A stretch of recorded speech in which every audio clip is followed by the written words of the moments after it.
ಅವರು ಭಾಳ ದಿವಸದಿಂದ ಪ್ರಯತ್ನ ನಡೀತಾ ಇತ್ತು. ಮೇಡಮ್ ಹಿಂದೆ ಬನ್ನಿ ನೀವು. ಅಲ್ಲಿ ಮುಖ್ಯಮಂತ್ರಿಗಳು ಕಳೆದ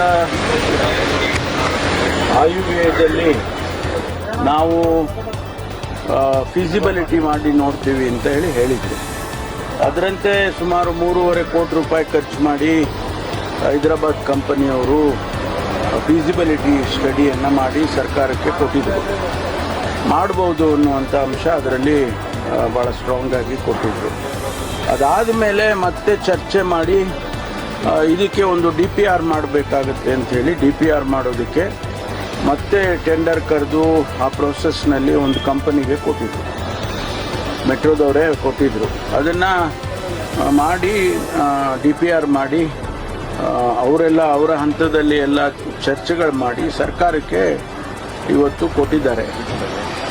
ಸರ್ಕಾರ ಅದನ್ನು PPP ಮಾಡೆಲ್ನಲ್ಲಿ ಮಾಡಬೇಕು ಅಂಥೇಳಿ ಪ್ರಸ್ತಾವನೆಯನ್ನು ತಯಾರು ಮಾಡ್ತಾ ಇದ್ದಾರೆ. ಏನೋ 20,000 ಕೋಟಿ ಅಂದಾಜಿನಲ್ಲಿ ಮಾಡಿದ್ದಾರೆ.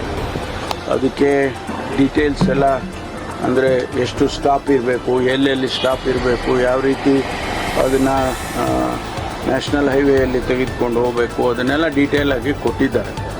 ಕ್ಯಾಬಿನೆಟ್ ಮುಂದೆ ಇಟ್ಟು ಮುಂದೆ ಏನು ಮಾಡಬೇಕು ಅಂಥೇಳಿ ಎಕ್ಸ್ಪ್ರೆಷನ್ ಆಫ್ ಇಂಟ್ರೆಸ್ಟ್ಗಳನ್ನ ಕರೆದು ಟೆಂಡರ್ ಕರೆದು ಆ ಪ್ರೋಸೆಸ್ ಎಲ್ಲ ಚಾಲೂ ಆಗುತ್ತೆ. ಯಾರು ಕ್ವಾಲಿಫೈ ಆಗ್ತಾರೆ ಗೊತ್ತಿಲ್ಲ, ಯಾರು ಅಪ್ಲೈ ಮಾಡ್ತಾರೆ ಗೊತ್ತಿಲ್ಲ. ಮತ್ತಷ್ಟು ಸುದ್ದಿಗಳಿಗಾಗಿ ನೋಡ್ತಾ ಇರಿ ಪಬ್ಲಿಕ್ ನ್ಯೂಸ್ 24x7. ಇದು ಸತ್ಯದ ಧ್ವನಿ.